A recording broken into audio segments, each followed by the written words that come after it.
Sharks are basically the perfect animal, at least as far as the theory of evolution goes. Most shark species have remained virtually unchanged for millions of years. They are incredibly smart with highly adept senses. Some are even able to detect prey from over 2 miles away. Do you know what I can do from over 2 miles away?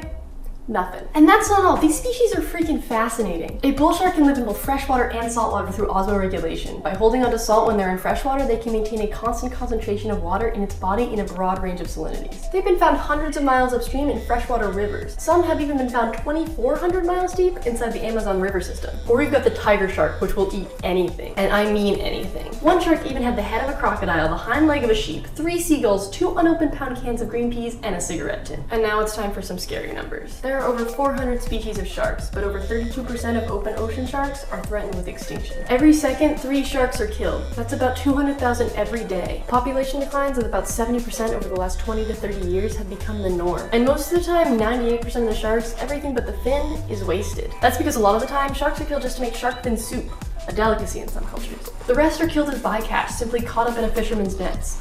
Or killed because of this weird stigma that sharks are terrifying and dangerous. But wait, you say? Sharks are dangerous predators. They're a hazard to our beaches. They eat our surfers. Now don't get me wrong. I don't want to go nose to nose with a great white anytime soon. But for the most part, these species don't pose any threat to humans. You're more likely to be killed by a vending machine falling on you than a shark. In fact, you're more likely to be killed by bees, hang gliding, or going to a dance party. Not to mention, most sharks don't even eat people like all of these species. And yet we are still eating and killing a lot of sharks. Way too many. To steal Project Aware's catchphrase, the problem is not that we are fishing for sharks, the problem is that in most cases we are overfishing sharks. This isn't a clade that can recover quickly.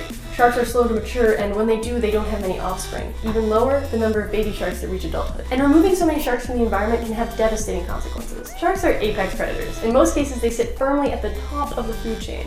Countless studies have shown how important apex predators are in maintaining an ecosystem balance.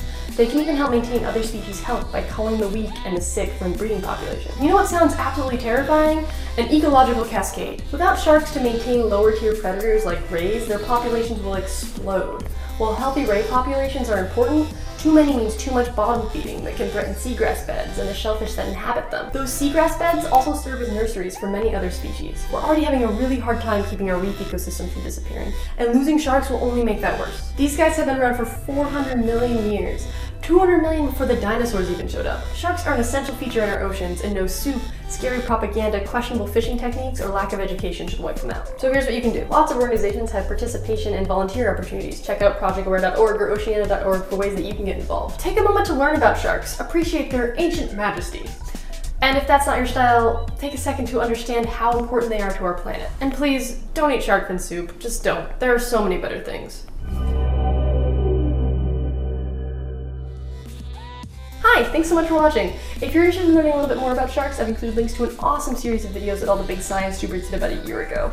I've also got links to all of my sources, as always, below, and while you're down there, if you have any questions about sharks or just want to excitedly splee about how awesome they are with me, I'll be hanging out in the comments. Oh, also, special shout out to Chris Johnson, who gave me all of that beautiful shark footage you saw, and to Taylor/It'sRadishTime for drawing those great shark pictures. This video would not have happened without you guys, and I really appreciate it. Anyway, like the video if you liked it, subscribe if you want to see more, and I hope you're having a fantastic day. Bye!